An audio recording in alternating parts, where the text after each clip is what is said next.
নমস্কার, কমলিকা রান্নাঘরে সবাইকে স্বাগত। আজ আমি আপনাদের সামনে নিয়ে এলাম লাউ দিয়ে সুন্দর দুটি রেসিপি। তো দেখে নিন। প্রথমটা মেইন লাগবে লাউ, আলু, তার সঙ্গে মশলা, নুন, রাঁধুনি, জিরে, কাঁচা লঙ্কা আর ধনে জিরের গুঁড়ো। আর তার সঙ্গে অবশ্যই লাগবে মাছের ডিম। তো আপনারা দেখুন, অবশ্যই ভালো লাগবে। আর অবশ্যই অনুরোধ রইল ভিডিওটি প্রথম থেকে শেষ পর্যন্ত দেখবেন। এবার দেখুন, আমি মাছের ডিম কড়াতে ভাজতে বসিয়ে দিয়েছি। তো ভাজা হচ্ছে। অনেক বেশি ডিম আছে, এতটা ডিম কিন্তু আমার লাগবে না। তো আমি কিছুটা কমিয়ে নেব। তো আপনারা দেখতে থাকুন। লাউ দিয়ে কিন্তু খুব অসাধারণ রেসিপি করা যায়।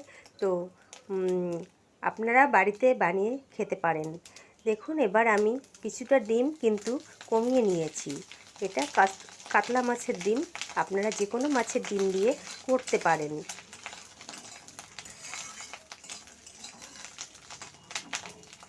ডিমটা আমি সুন্দর করে কিন্তু ভেজে নিচ্ছি।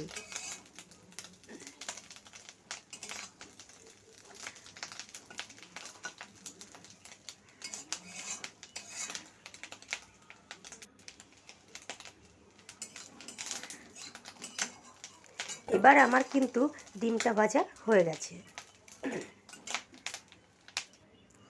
সব ডিম নামিয়ে নিয়েছি, কড়াইটা পরিষ্কার করে নিয়েছি। এখন দিয়ে দিচ্ছি সরিষার তেল। তো আমি এখানে সরিষার তেল ব্যবহার করছি, আপনারা চাইলে সাদা তেলও ব্যবহার করতে পারেন। তো আমি ফোড়নে দিচ্ছি কাঁচা জিরে, মানে গোটা জিরে। আর কিছুক্ষণ জিরেটা ভাজা হবার পরে আমি কিন্তু কিছুটা রাঁধুনি মিশিয়ে দেব। রাঁধুনির ফ্লেভারটা লাউয়ের সঙ্গে খুব ভালো যায়। তো দেখুন, আমার কিন্তু ভাজা হয়ে গেছে মশলাটা। এখন আমি দিয়ে দিচ্ছি আলু। আলুটা বেশ সুন্দর করে আমি ভেজে নেব।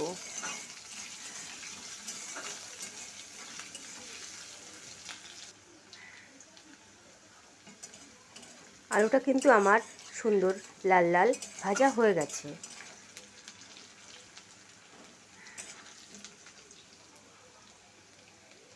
এখন আমি মিশিয়ে দেব আমার কেটে রাখা লাউটা। লাউটা দিয়ে বেশ সুন্দর করে কিন্তু আমি কষিয়ে নিচ্ছি। তো আমি আরও কিছুটা লাউ আমি অ্যাড করলাম।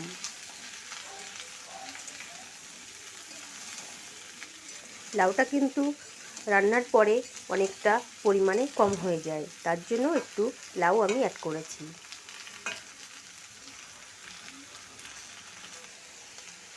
এবার আমি লাউটাকে বেশ 5-7 মিনিট ধরে ভেজে নেব।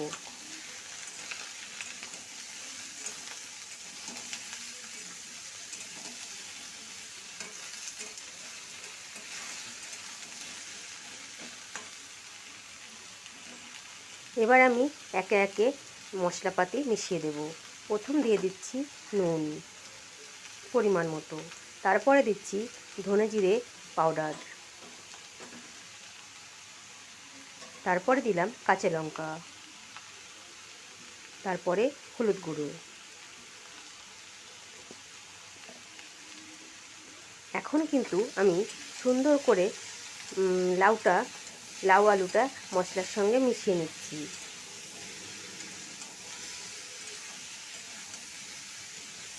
এই লাউটা কিন্তু অনেকে মনে করেন লাউটা কীভাবে খায়।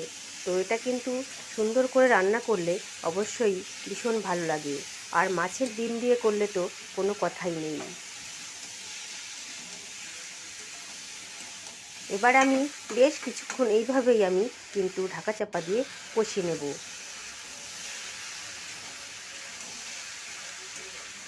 দেখুন, লাউটার পরিমাণে কিন্তু অনেকটাই কমে গেছে।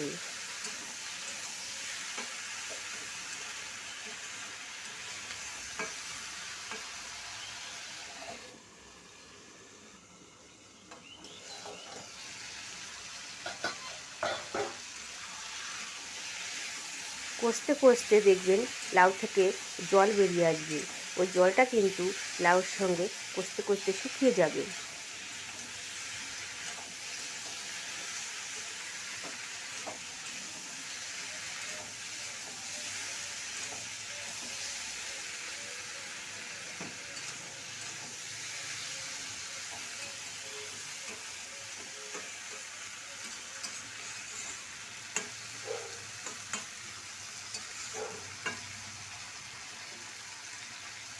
বেশ কিছুক্ষণ মিনিট 10 কিন্তু এইভাবে ঢাকা চাপা দিয়ে দিয়ে লাউটা সুন্দর করে কষিয়ে নিতে হবে।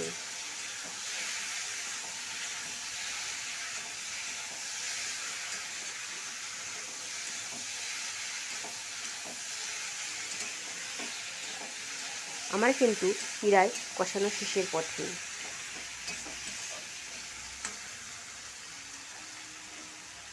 এবার আমি এখানে আমার পরিমাণ মতো জল কিন্তু মিশিয়ে দিলাম। আপনারা এখানে জলের পরিমাণ কম বেশি করতে পারেন।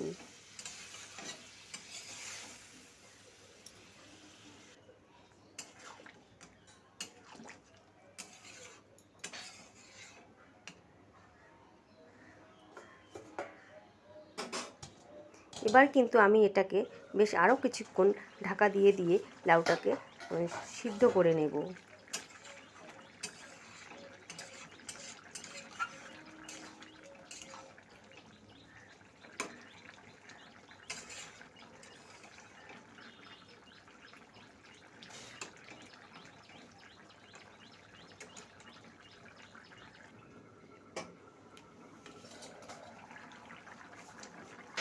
আমি কিন্তু আরও প্রায় 7 থেকে 10 মিনিট এইভাবে কষিয়ে নেওয়ার পর তারপর কিন্তু মাছের ডিমটা এর সঙ্গে মিশিয়ে দিচ্ছি।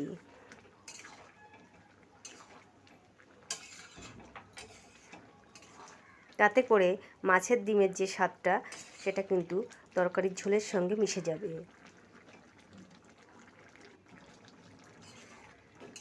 আমার লাউয়ের এই সবজিটা কিন্তু অলরেডি কমপ্লিট হয়ে যাওয়ার পথে। এবার আমি এর সঙ্গে আর একটা জিনিস মেশাতে বাকি আছে।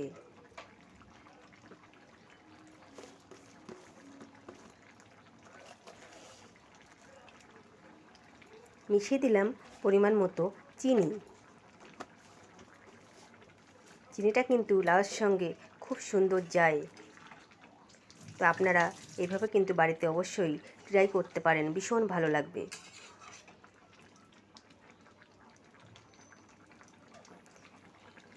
এবার কিন্তু নেমে গেছে। এবার আমি দেখাবো আমার এই যে লাউটা, এই লাউটারই অবশিষ্ট যে লাউর যে খোসা বা ছিলকা, এটা যে আমরা ফেলে দিই, সেই ফেলে দেওয়া জিনিসটাকে আমি আজকে কিন্তু করে তুলব সুস্বাদু। তো আমার কিন্তু কড়াই বসে গেছে। এখন আমি দিয়ে দিচ্ছি কড়াইতে সরিষার তেল। অবশ্যই আপনারা যে কোনো তেলে করতে পারেন। এখন আমি দিয়ে দেব কালো জিরে ফোড়ন। আপনারা সবাই কিন্তু বাড়িতে ট্রাই করতে পারেন, ভালো লাগবে। এটা কিন্তু গরম ভাতের সঙ্গে ভীষণ ভালো লাগে। তো আমি এবার এটা নাড়াচাড়া করে একটু ভেজে নিলাম পেঁয়াজ আর কাঁচা লঙ্কা। কালো জিরে দেওয়ার পরে পেঁয়াজ কাঁচা লঙ্কা অবশ্যই দিতে হবে। তারপরে আমি দিয়ে দেব আমার কুচিয়ে রাখা লাউয়ের খোসা। তো আপনারা এইভাবে বাড়িতে ট্রাই করবেন। আমি কিন্তু এইভাবে বেশ 5 থেকে 7 মিনিট এটা রান্না করলেই কিন্তু একদম রেডি হয়ে যায়। এবার আমি মিশিয়ে দিচ্ছি নুন হলুদ দিয়ে আমি আরও কিছুক্ষণ এইভাবে রান্না করে নেব। আপনারা সবাই আমার ভিডিওটি লাইক করবেন এবং পাশে থাকবেন। সবাই ভালো থাকবেন, সুস্থ থাকবেন আর এইভাবে আমাকে সাপোর্ট করবেন। ধন্যবাদ।